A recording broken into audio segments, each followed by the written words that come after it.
Good evening. Welcome to Love Talk. My name is Gregory Morgan. We'll talk about during the show how in the receiving of unconditional love from a mother to an infant, there is promise that assumed by the infant, which of course has no intellect and no ability to actually think about anything, but is simply being there in the moment. And the infant experiences this promise of unconditional love, and of course thinks or feels that it shall always be this way. This is the way it is, and it shall be, and it should be for the rest of my life. There's no actual thinking process going on like an intellectual, logical thinking, but there is a sense or awareness, a deep inner sense that unconditional love is the way that it should be and the way that it shall always be. Now, on a very real level, that could be true. On a level of your relationship with the universe or God, on the level of the relationship with your mother, that may very well be true, that the love exchanged in those contexts would be unconditional. However, we soon find out when we move out into the world that love is not unconditional at all. And that with our friends, you can say or do or dress the wrong way or be the wrong way or believe in the wrong political party or whatever, and those friendships are conditional, and that love in those friendships could be lost, and those friendships could be lost. So we find out very soon amongst our brothers and sisters and our friends at school and so forth that love is not unconditional. And so we experience our first sort of heartbreaks and disappointments because it's like, wait a minute, isn't love conditional? Unconditional? Isn't love forever? Doesn't love last no matter what I say, do, believe?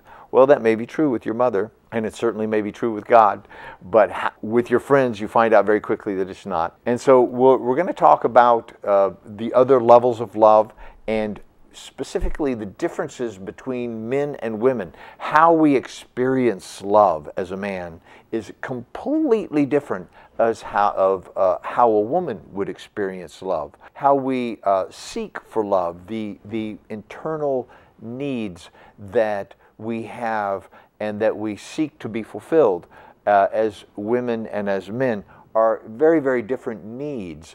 And so our behaviors are designed to, subconsciously designed and sometimes consciously, like in a manipulative type of way, but most of our behaviors with regards to the opposite sex are subconsciously designed to get certain needs fulfilled. It's normal that the needs for a man and the needs for a woman are also entirely different. As human beings, we share many common needs. We need food, clothing, shelter, but even that we need in various amounts. We all have a need to feel that our life is valid, that it is valued by others, and that we are valued by others. We need to feel that we belong. Like I said, later we'll talk about a little bit more deeply about why that is, because the need to belong is really a survival need more than it is a human need.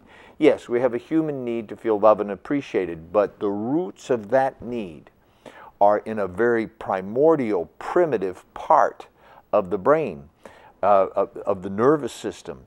We need to belong because to not belong, meaning to be outcast, to be shunned or rejected by the crowd, by the tribe, by the family, or by the herd, if it was on an animal basis, to be shunned or rejected by any of those groups could mean to be pushed to the outside of the herd or the group, where predators are prowling, looking for the rejected, looking for the weaker ones, looking for the ones who have no support from companions, looking for the outsiders because they're easier to catch, because they're faster to feed on. So we have a deathly fear, like a horrible fear of being rejected by others, mostly related to a feeling of, well, we will be eaten or will become food for the predators. So it's a very real fear to fear the rejection of another. And of course, on a female level, to be rejected by the man who fathered her children during a time where she must care for children and her body is weakened by childbirth, and she has to protect and provide for this fragile creature. You know, the fact that human beings take 9 months to create one in a woman's body, and then it takes another several years before it can walk and talk and protect itself, or run away or hide or even understand what's going on. This long period of time of human gestation, from conception to young adulthood, where you can like maybe turn your back on a child for a moment and it won't like somehow end up killing itself doing something, falling off of something or drowning or any number of things that children could do. So, you know, the first few years of an infant's life is mostly about keeping it alive. Yes? So for a mother to love, is designed to love this infant unconditionally, to give her life if need be. She has already offered the very essence of her body to cause it into existence, to create it into life. And so she loves it as she loves herself, because it is truly, physically, literally a part of her, coming from inside of her and being nourished by her very body. So yes, this love is unconditional, and it is a design of survival that the female brain, the female hormonal system, the female central nervous system is designed for unconditional love and for belonging. You see, for taking care of something that belongs. And so the whole idea of belonging and being protected and provided for, and to protect and provide, is very, very, very much a female or feminine concept that developed out of a need to survive, really.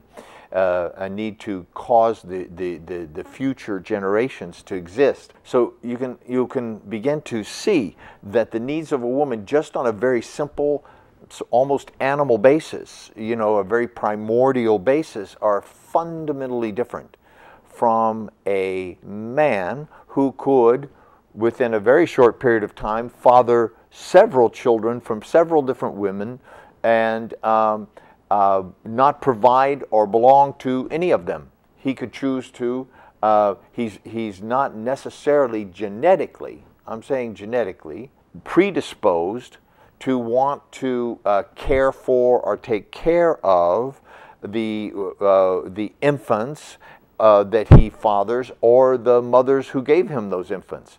Now, fortunately for all of us, or we wouldn't be here, men developed a genetic connection to their infants, and through the amazing talents of communication and sensuality and belonging and creating an atmosphere of family that women have developed over millennium, over many, many centuries, men have been inclined to care for and protect and provide for the families that they have fostered. That, however, really is rather a recent development in the history of humanoids, mankind or womankind, humanity, in the history of creatures that have walked upright and used tools and had opposable thumbs. They've been around for, latest information that I've seen, they've found evidence of tool making, upright humanoid people, in other words, as much as 3 million years ago. However, there's no evidence that points to that they had and used vocal cords for language any older than 40,000 years.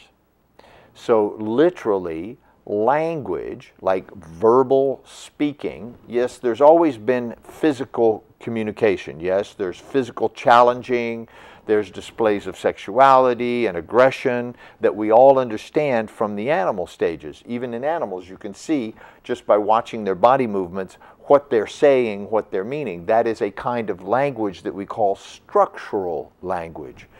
Structural language is basically how you hold yourself or how you hold objects. You know, you could hold a stick in your hand, or you could hold it like a club, and it says two entirely different things, or you could hold it like a spear or a sword. So just as something as simple as holding a stick, you could lean on it or you could dig with it. Something very, very simple, we could understand visually by the structure what was being communicated, you see. There's kind of a direct physical understanding of structural language, and in the study of neuro-linguistic programming, NLP, we teach that structural language, or body posture is the modern name for it. We call it body posture. I call it physical language. Accounts for as much as 55%. More than half of all communication is really structural, you see. And another 37% of our language is the tonality. In other words, the way we say our words. And then only about 5 to 7% of what we are actually saying, the words, account for what is understood in communication. So you could say the same words but with a different tonality, a different emphasis on syllables, and have a totally different meaning, even though the words are exactly the same. How you hold your body and how you present yourself when you are saying those words will add even more meaning, more than half of the meaning to what you're saying. Coming back to men and women, marriage and relationships, language, speaking, communication was a later on developed. Now you may think, like if you thought in terms of buying a car or a motorcycle or a computer, the voice and language would be what we would call an aftermarket product. In other words, there's the car and the but you could add a radio or an air conditioner, you see. Well, there was the human being, and they got later, many millennium later, thousands, hundreds, millions of years later, developed vocal communication, like talking and language, in the last 40 years. So if you are having trouble communicating with your husband or wife or boyfriend or parents, it's not surprising. You're using an aftermarket product to try to communicate something that may be fundamentally important to you about your love and your relationships and belonging. Then no wonder people tend to miss the boat. And from my studies and observations, it's easy to suppose, it doesn't take really much to think about it, if language was developed, it was more than likely, and of course we don't have any proof for this, but let me present my evidence, it was more than likely women who invented it. It more than likely began with females communicating amongst themselves about everything from how to take care of a child, what berries or fruits or things that grains that they may have been gathering, or what kind of wood was the good kind of wood to make the fire so it didn't have too much smoke. All the various things that women were really in charge of in taking care of providing an environment where you could have an infant and cause it to survive, gather together in groups of women so that they had a better chance of protecting themselves and their camps and their villages and their children, while men were out probably getting themselves killed a lot by hunting large animals with nothing more than a spear or a rock, or fighting off other tribes who may be coming into their territory and who may be equally hungry or ferocious. And so men became more or less disposable in a very real sense.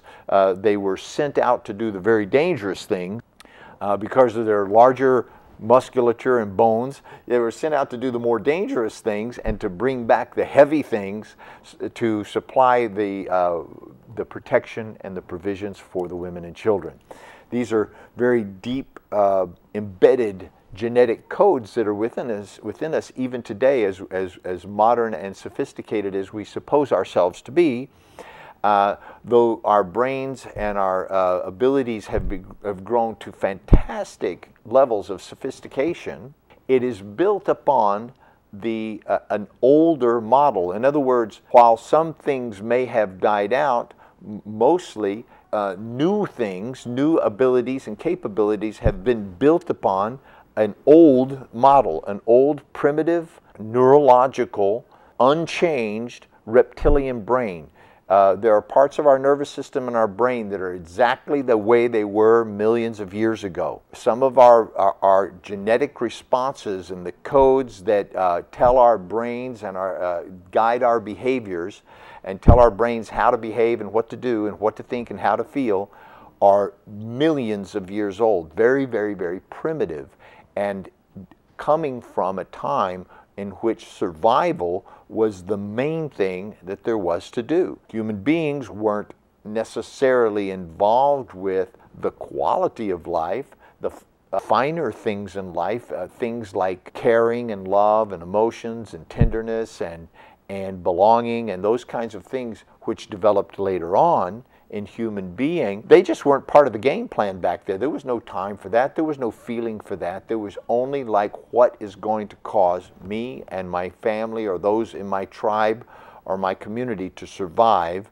against the winter, against invading tribes, against wild animals, against whatever else may have come about. So take this now and look at your own life. Look in your life as a woman. Look in your life as a man. And there's a certain amount of power in beginning to own, if you will, beginning to own and to realize that I am at the same time a primitive being, an ancient being, a being that has survived millions of years. I am the outcome, I am the result of millions and millions of years of evolution and development. One of my favorite signs is, you are the result of 4 million years of evolution. Act like it, okay? We can begin to own how sophisticated this has become, that we're even able to communicate in this way. Look, you're looking at an electronic device that is receiving signals from thousands and thousands of miles away at the speed of light. I'm sitting here and some of you will be watching this show years later on digital video or on the internet, or some of you are watching it instantly as it's occurring, and some of you will watch the rerun later on this evening in 12 hours, and it'll be as if it was happening right now. In your world it will be. So that's extremely sophisticated what we've become, and yet we have some of the same basic needs. We need to know, as a man and as a woman, that first of all, I will survive. Me and whoever I consider myself to be, I'll survive. Meaning, if you consider yourself to be your family unit, your children and your wife or your husband, you will be primordially programmed to make sure that that survives. Now, once again, if you're watching a TV someplace, then probably you got that handled, because it means you live in a house, you probably have a car, you probably have a refrigerator with food in it, and you probably have several changes of clothes and some money in a bank. You know, you're probably not worried about when are you ever going to get to eat again, and you're probably not worried about some invading tribe coming over and killing you and everybody that you know. So you've probably got a lot of those primitive things handled. Congratulations. You know, you're part of the human race. So now, if you're watching this show, I'm going to guess that it's because you would like to improve the quality of your life. You probably have a pretty good life, and there's probably some things that you would like to improve on, and there may be some things that are going really badly for you. Still, that puts you in the category of somebody who has a great life and has some things you need to work on. You know, many people think that if they watch a show like this, or if they come to a seminar or a workshop, or if they listen to books and CDs and DVDs about relationships or psychology, many people have the false impression that, oh, I don't want anyone to know about this because they will think something's wrong with me. Or maybe they think something is wrong with you. Maybe you think something's wrong with you. Well, I'm here to tell you that there's nothing wrong with you. You were brought into this world by people who probably do not know how to have a great relationship. They probably didn't know how. And even if they did, they probably didn't know how to teach their children to have great relationships. Or maybe you grew up in an environment where there was a lot of traumatic, intense, emotional, scary things happening around you. And you did what any natural human being would do. You made sure you survived. Don't forget, your ancient reptilian brain wants you to survive. So you did whatever you needed to do to survive. You made a good choice because you're still here, right? Whatever you did to survive, you're still here. Now, unfortunately, most people have those kind of confrontations and decisions by the time they're 2 or 3 or 4 years old. They've already experienced some kind of intense emotional experience. And if they haven't, well, for sure, by the time they're a teenager, they will have at least experienced 2 or 3 intense emotional experiences that were very threatening and scary, and in which they felt ashamed or diminished or in some way unworthy. It's a very, very common human experience. Just about everybody you know has experienced, and the ones who haven't experienced something like that, that's very rare. That's highly unusual. And the interesting thing is that they're going to have a different kind of problem, because they're going to feel like they don't belong in this world where everybody else is seemingly messed up, right?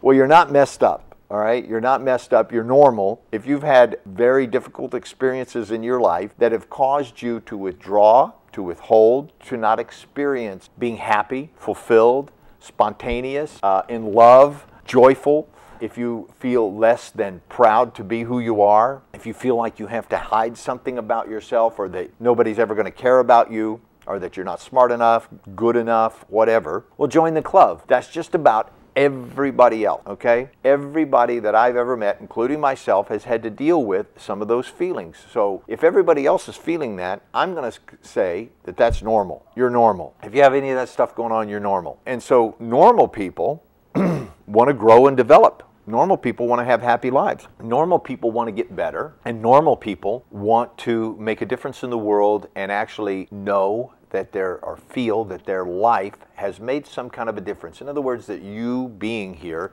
has somehow made the world a better place. Maybe made somebody else's life a little better, or made the world a better place because you're here. And if you don't have any of those feelings, then I'm going to say that's not normal, okay? I'm going to say that that's abnormal, unusual, to not want to have no desire whatsoever cause happiness or well-being in other human beings in your life. And in that case, then we have something entirely different to talk about. However, that's not going to be the subject of this show.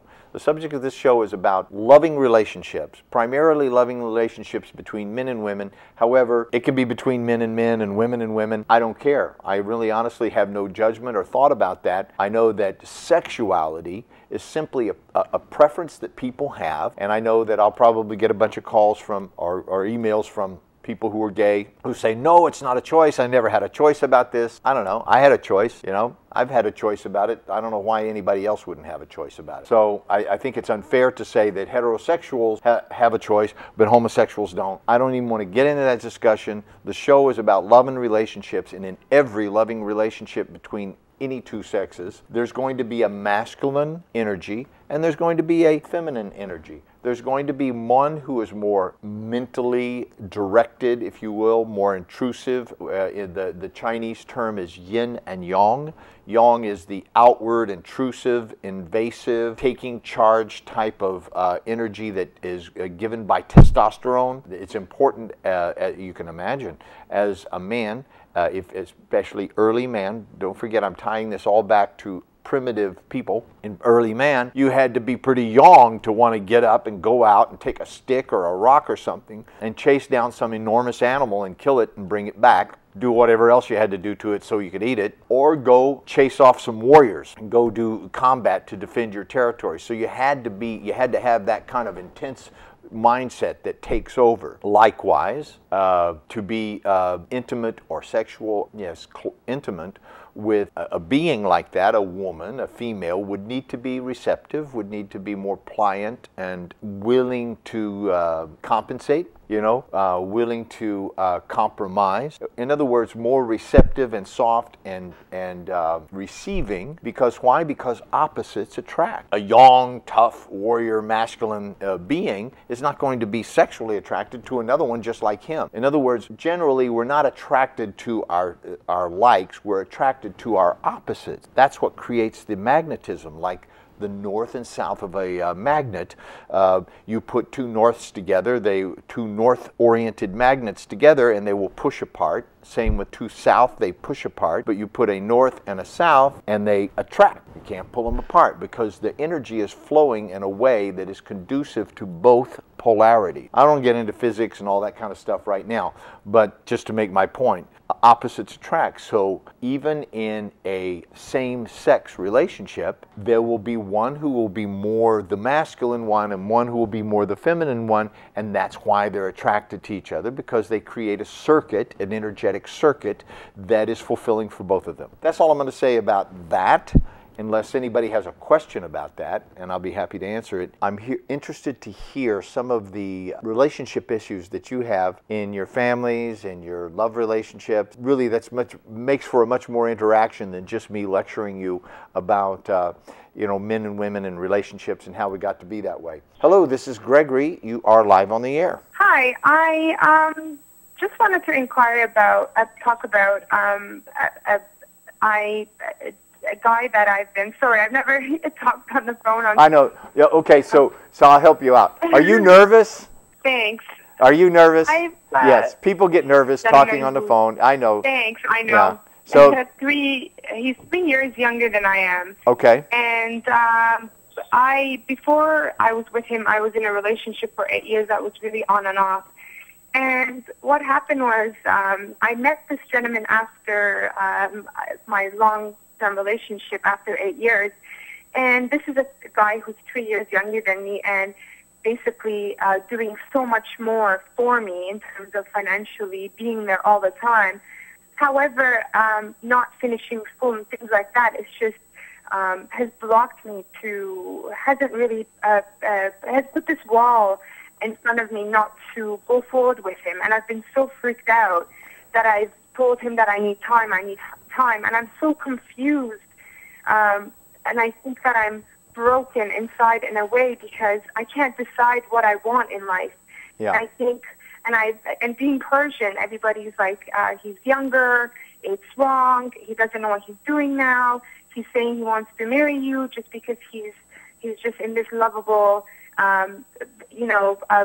time where he needs time to grow, and I'm just so confused. And well, let's see if we can help you sort some of that out, okay? I'll ask you some questions, and that'll help me to help you by understanding a little bit more about where you're at in life. Most of the questions are kind of yes or no or whatever. So how old are you, and how old is he? I'm 27, and he's 24. Okay, great.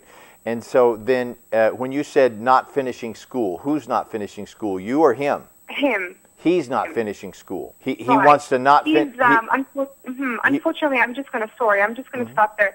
He doesn't go to classes. He skips, and these are the things I look for in a man, someone who's motivated and determined and wants to accomplish, and I've always been like that.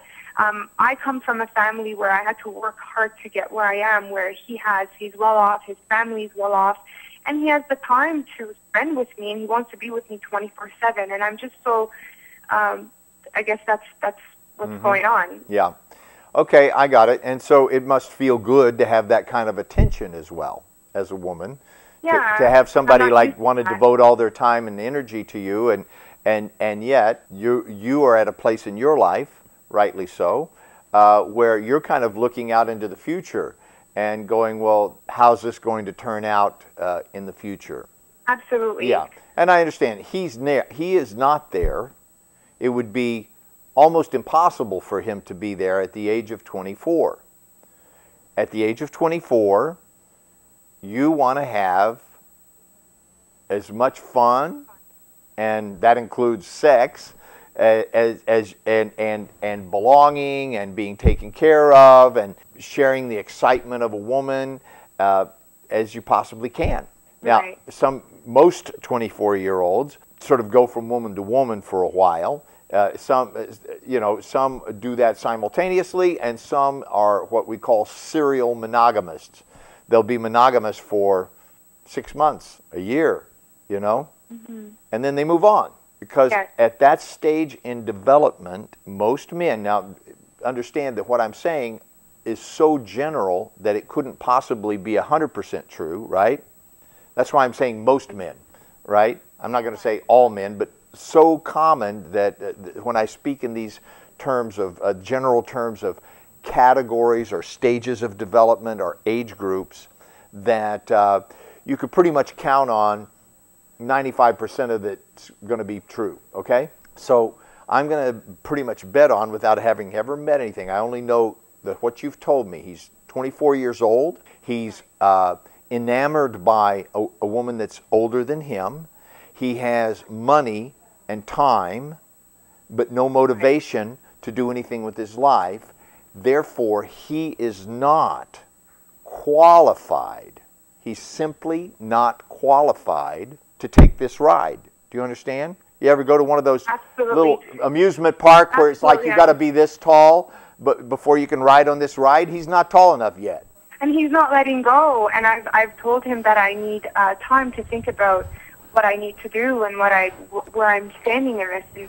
And he's not. He wouldn't let go. He shows up at my work. He calls me nonstop. He blames me for the things. And I know deep down that I'm dealing with a younger man and that I don't see a future with. But the fact that, unfortunately, being in the place that I am, I don't get to meet a lot of people. I don't get to go out as much. I don't have a lot of friends. And I think what I need to work on is me, because it's just, I keep going back to him because he was my fun. Yeah, well, so you just said the magic word right there, okay? I'll say this, and then there's a caveat to what I'm about to say. There's nothing wrong at all with a certain category of relationship that I call recreational. Short-term recreational relationship. STRR, okay? Short-term recreational relationship. That's where he ought to be at 24. Okay? Right. And he probably is, to tell you the truth, and just doesn't know it. Okay? Short-term recreational relationship. The purpose of a short-term recreational relationship is to have fun and to hone one's skills in relationships. It's in these relationships that you're going to experience little pains, little hurts, little frustrations, little personality blocks. You're going to experience the things where you fall short and where somebody else falls short. You're going to experience the paradox and dichotomy of making tough emotional decisions, like this one, for example, between something that you value and are loyal to, and something that feels really good, has a possibility of maybe becoming something else, you see. So I want to disillusion you, because short-term recreational relationships, and again, this is not 100% true. Some of you may know people who met, fell in love instantly, dated, had sex all on the same night, and got married and stayed married for 50 years. That's so highly unusual as to be the exception to the rule. Would you agree? Absolutely. Yeah, that's very, very, very, very unusual. It's possible, so let's allow for that. But I'm saying that on the strictest terms, short-term recreational relationships cannot and do not become long-term committed relationships that last a lifetime. They may be long-term and they may even be committed, but they don't last a lifetime. So it basically, if you can afford as a woman to spend some time and money and energy and devote some of your sexuality and your years of beauty and youth to something that's not really going to ever go anywhere, go right ahead. You know what I'm saying? Yeah. You should do that as much as you want until you're sick of it. Deep down, no, absolutely. Yeah? Deep down, I knew from the beginning that what I'm doing might not be right. And unfortunately, or fortunately, where I live, I think one of the reasons why I backed up so quickly, not quickly, but just kind of put a stop to it, is because I had people saying, wow, she's dating someone younger, like, how could she do that, and things. And I started thinking, and not because I would do it for what other people are saying. I was feeling the same and seeing how he's not responsible as I am in life. I think, again, part of it was not wanting to let go of having someone there, because I had been in a relationship before that for 8 years, and unfortunately failed that relationship that I thought that could be that could end somewhere that. Yeah. Well, let me just put this to you as well. You're 27 years old. If you had an 8-year relationship, you were 18 or 19 when that started. Okay. Right. Now, I know this sounds harsh, but the truth is that was not supposed to work. Do you know what I mean? Right. I know this. Listen, I'm telling you what I've learned from interacting with thousands and thousands of people, and having been through it myself. You see, my own experience of having been through many relationships, as a young man and a middle-aged man and now an older man, and I can look back and see, oh, there's a pattern to these things. Oh, I see. It didn't just happen to me. This happened in general to thousands of most people, you see. So I'm able to see from that perspective that 18-year-olds, there's a reason they call that puppy love, Right. Because Absolutely. listen, your brain and your central nervous system are just now at age 27, what we could say mature now. Your brain and your central nervous system and your bones and your organs and all that stuff are still developing up until you're somewhere between 24 and 27 years old, depending on your genetic code, okay? So by 27, you're pretty much what we could call an adult, okay? So I feel it. Falling in love with an 18 or 19-year-old, what are the chances that that's going to actually end up being like, oh, there they are, grandma and grandpa sitting on the porch with all the grandkids? Do you know that's not going to happen? It's just not. Okay, I'm sorry, it's not going to happen. It's rare, so rare that I wouldn't bet my youth on it. Absolutely. You as a woman have been given something so precious and vital that the right man, or many, many men, even the wrong men, will gladly give their eye teeth. They'll pay a very high price, in other words. And I'm not saying about prostitution. I'm talking about the oldest trait in history is I will provide and protect for you and give you all of my money and time and energy and sexuality and protection for you and our children for the rest of our life if you will love me, make love to me, be sensual with me, provide me with a safe place to come home where I'm taken care of too. That's the oldest deal in the book, isn't it? People have been doing that since the dawn of man. That's why you and I are both here. That's why we have what we have, So mostly what's happening at around the age of 18 to 24, 25 is a very powerful, hormonally driven sexual urge that bathes your brain and your nervous system in a pleasurable sense of I'm in love. Often mistaken for that authentic love that lasts a lifetime and actually takes hard work and commitment and development and self-restraint and discipline and insight and self-examination and reflection and forgiving and getting off it and letting go, trying harder, and all those things that it takes to have a life of love. I agree. He can't even go to class. And I think for me to be here and finally say enough is enough, and I need to pay respect for myself finally. And I think what hurts the most is just seeing people around me that, have met. They're in mature relationships, and for me, it's really hard because I feel like I've invested all my life since I was 18 on men that weren't really men. I was not. I guess it was the wrong timing, and as you said, and I feel that I've lost a lot of opportunity, not male-wise, but like education-wise or time-wise for myself and building myself, be maybe a better person in my career right now that I am now. I expect so much, and I'm so down sometimes because I keep blaming myself for having been in that 8-year relationship. And well, I want to I want to give you some space around that too, okay? I'd like to offer you something that hopefully will give you some space around that. You didn't waste any time. I'm telling you that I've talked to a lot of 27-year-olds who aren't nearly as sophisticated and articulate and self-aware and conscious of what works and doesn't work, as I'm hearing in the way you're speaking. So, you know, you have been getting educated, okay? Yeah, I guess experience, yeah, yes. You have been getting educated, and you have been developing yourself. And, you know, at some point in your life, you're going to have to, you know, you talked about developing your career. At some point in your life, you're going to have to answer this question. Or do you want to be a married woman with a career, or do you want to be a career woman with a marriage? And that's, you know, something that you don't have to decide right now, but you will at some point. Mm-hmm. You know, do I want to be a career woman that has a family, or do I want to be, you know, a family woman and have a career? You know, and you're going to have to find out what your focus is, and you don't have to right now, you know. Yes. Right now, what there is for you to do is to develop your career and develop yourself as a woman, and to be, okay, not to do or have the relationship. It's not time for you to do the relationship of your dreams or have the relationship of your dreams. It is time for you to learn to be the kind of woman that men will give anything to be around. And there's women like that, right? You've seen them. They walk in the room and every man wants to go pull out a chair for her, open the door, or ask her where she's from or something, right? There's women like that.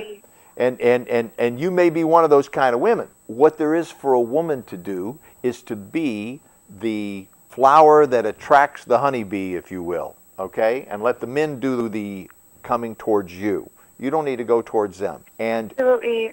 That is a skill. That is something that has been passed down through millennium by women. It so happens that my wife, Dr. Azita Sion, has captured it in two very profound ways, in several very profound ways. A, she embodies what I'm speaking about. It's who she is. And she has a book called Girl Talk that's in both English and Farsi. And she also does a women-only workshop and an advanced women-only workshop, and then a coaching program called Lovable and Adorable. And I want you to know those women are lovable and adorable. They are the kind of women that we're talking about. They weren't when they came to the workshop, I tell you. They were not. I see them coming in, and I see the women that go out of that workshop a few days later, and then that go into the... My sister was there, yes. Well, how's it working for her? How's it going? And it has, and she's looking forward for the next one that's coming. So in August, she's looking for that. And I would invest my time, money, and energy in something of that nature, whether you do my wife's workshop or not. It happens to be, and it's not just because she's my wife, but I say this because I've been around a lot of workshops for over 35 years of all types. Right. And and it is one of the most complete and advanced and beautifully put together experiences that you could have in 3 days. You will never see the world again the same. And so this question that you have right now wouldn't even be a question for you anymore. It would be like a no-brainer. It would be obvious. Do you know what I mean? Absolutely. Yeah, it's like if you wanted to be an excellent photographer, if you wanted to be a dancer or something that turned you on and excited you and that you were enthusiastic about, and you went and took a few classes, you might be able to see some things. But what if you could come out of there and you would just immediately see, that doesn't work, that'll never work. Oh, well, I don't have any problem letting go of something that's not ever going to work anyhow. Exactly. Right? Exactly. I thank you so much. I can't thank you enough. I guess it's not the workshop, but I've got the answer that I wanted to, and I have to bug you. I have a friend here as well that has a question as well, and I hope I'm not being rude if I... No, it's all right if your friend has a question. I just also want to say, please send this man, this young man that you like, send him to the Honor, Integrity, and Mastery workshop. Okay, there's where I actually teach men how to be men, and I rearrange how they think, feel, act, and behave, and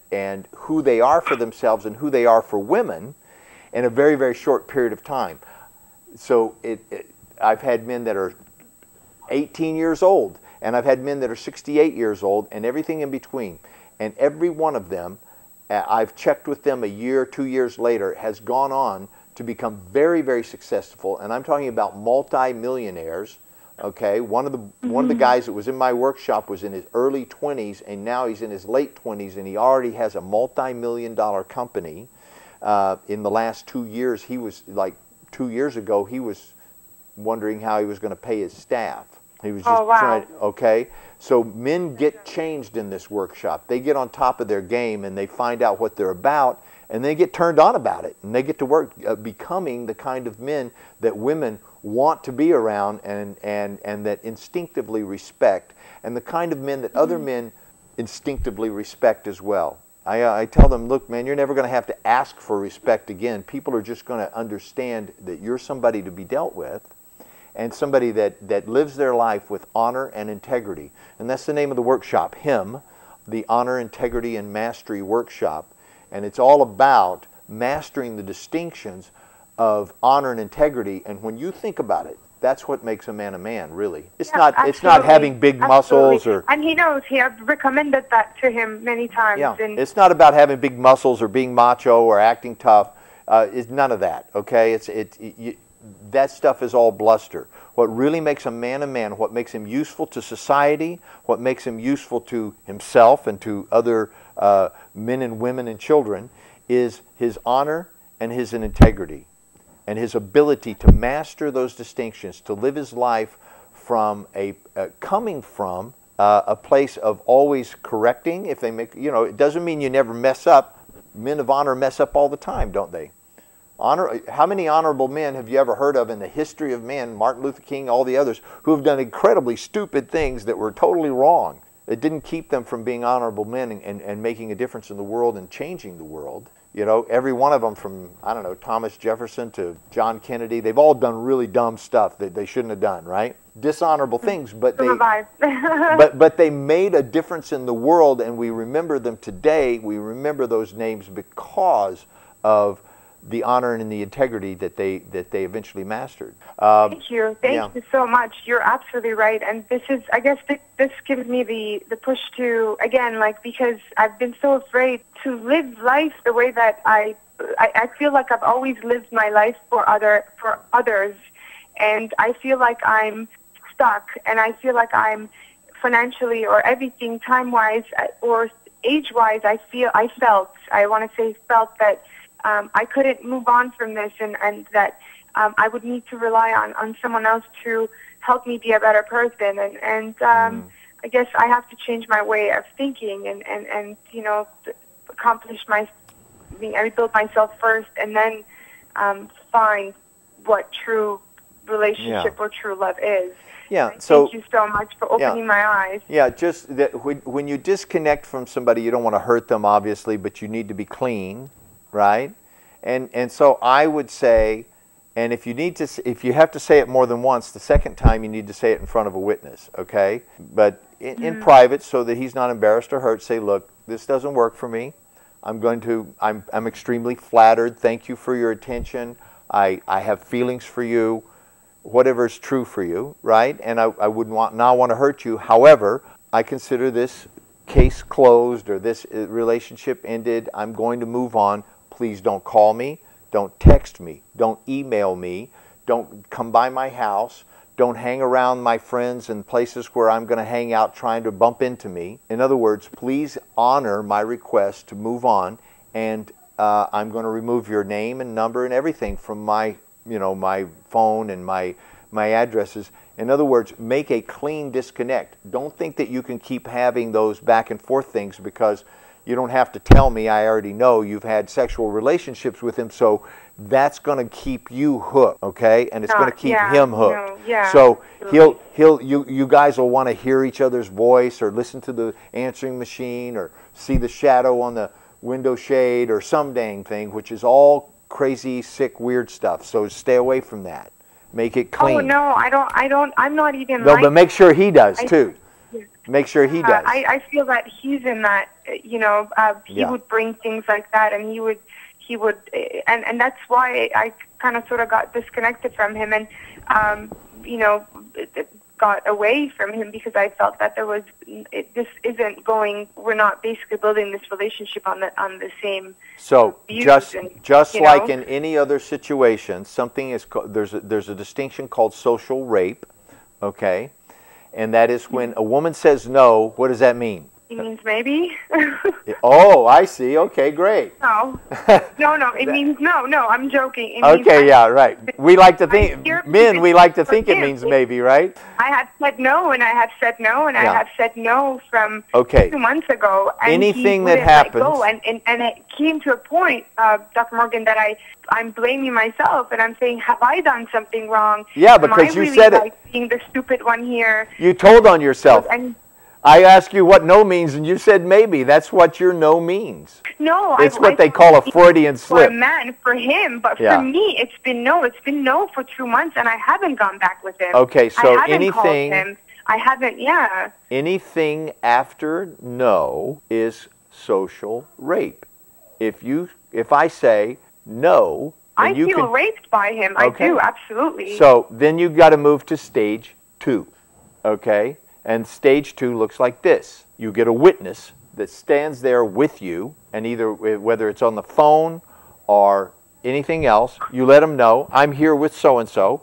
If it's on the phone, if it's in person, you make sure there's another person there that is a witness that will say, in a court of law if necessary, I heard her and saw her tell him, do not contact me again. When you tell somebody, do not contact me again, and they do, that is called stalking, invasion of privacy, and that is against the law, okay? That is against the law. So, but it doesn't mean anything if there's not a witness. You have to have a witness. So you have to, in front of a witness, say, do not contact me again. This is my wish. I'm telling you, don't do it. And We'll do. okay, Yeah. it's the same thing in your house. If somebody's in your house and you say, I want you to leave my property now, if they don't, every second they're there is called trespassing, and it's against the law.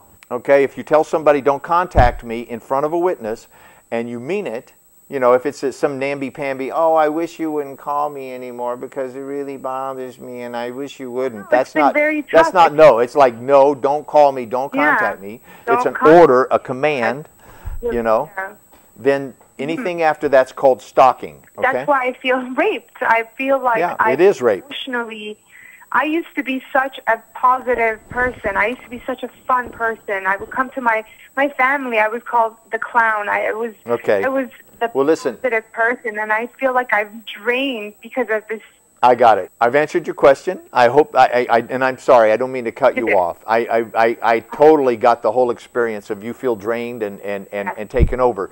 Well, you know, this is your wake-up call to empower you to, like, take control of your life again so that you can begin to be the receptive, beautiful, gorgeous, lovely woman that you want to be, so that a man that's out there looking for you, I'm telling you, they're out there looking for you. Guys are looking for someone just like you, okay? And that would love to cherish and take care of you and, you know, father your children, you know, but they can't even get close to you because you're all got all this other stuff going on around you, you see? Absolutely. Yeah, so men sense that. I can't thank you enough. Thank you so much. Yeah, okay. Absolutely. It's been an eye-opener. It's given me more control over, you know, the doubts that I had.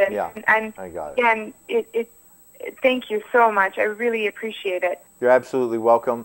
Thank you. Now, I know you have a friend that's wanted to call, but there's 3 phone lines that have been lit up here for a long time, so I'm going to go ahead and take some of those calls, and she can call me back and get in, okay? That's okay. Thanks. Thank you so much. You're welcome. You. Thank you. Bye. Bye-bye. Hello, this is Gregory. Thanks for holding. You've been on the line for a long time, yes? Thank you so much. Hi. Good afternoon, Gregory. Yes. I just have a question in regard to the conversation you had with this lady. Okay, and so I'm going to tell you we got to go fast because they just came in and told me I only have about three more minutes. Yes, so go ahead, please ask. Yeah, do you hear me? I don't know, it has echo. I just wait until you receive my voice. My question is, at the time this lady was friends, because I have a teenager boy myself. He's 17, and I am very careful with the people who are in touch with him or socialize, girls and boys. What's the question? My question is, when this lady was friend with that boy who was 3 years younger than her, she was 18 and he was 15. Isn't it illegal? No, that's not legal true. to be with someone younger? No, you misunderstood. She had a relationship when she was 18 until she was 24 with somebody who was the same age as her. Now she's 27 and she's having a relationship with somebody who is 23. Okay? Okay. I thought she was friends with I understand him, what you thought. I understand what you thought. Because I thought she was with him and she's in the risk of lawsuit if she was... Okay. All right. Thank you so much. I am so sorry. All right. Thanks. Yep. Bye-bye. Bye-bye. That's pretty much it for the show today. Thank you for watching Love Talk, and I'll see you back here again next week on Love Talk.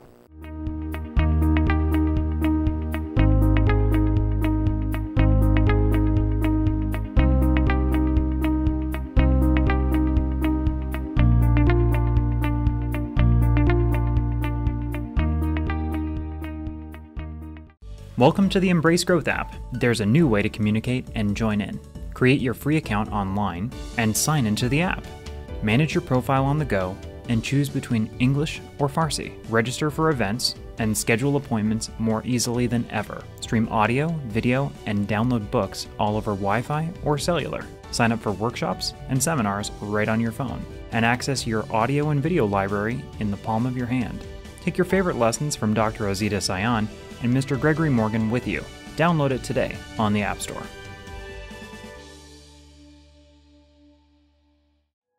A haven for the weary soul. A source of inspiration and community. Redesigned to bring you meaningful experiences and unforgettable events. We are a worldwide community of vibrant